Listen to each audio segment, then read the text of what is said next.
ఒక కాలంలో కాంతివంతమైన పచ్చిక మైదానంలో ఒక తాబేలు జీవించేది. ఒకరోజు చిలిపితనంతో ఉన్న కుందేలు ఊపిరి లేనంత వేగంగా పచ్చికలోకి దూసుకువచ్చింది. ఏమిటి తాబేలు, ఎంత నెమ్మదిగా ఉన్నావు? నన్నిలా వేగంగా కదలాలని చూడు అని కుందేలు నవ్వింది. తాబేలు నవ్వుతూ ఇలా చెప్పింది, ప్రతి ఒక్కరికీ తన జీవన విధానం ఉంటుంది.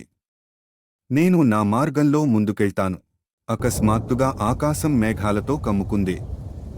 భారీ వర్షం, మల్లెపువ్వులంతా మంచు గుంపులు పడ్డాయి.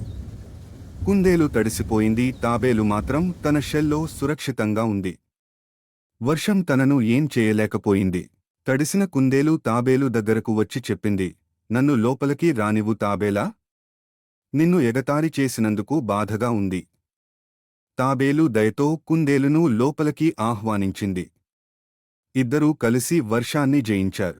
వర్షం ఆగిన తర్వాత కుందేలు చెప్పింది, నిజంగా తాబేలా, నెమ్మదిగా అయినా జ్ఞానంగా జీవించడం మంచిది. ఆ రోజు నుండి వారు మంచి మిత్రులయ్యారు. ఈ రోజు నీతి: ఆలోచించకుండా వేగంగా నడిచే జీవితం కన్నా నెమ్మదిగా కానీ జ్ఞానంగా సాగే జీవితం మంచిది.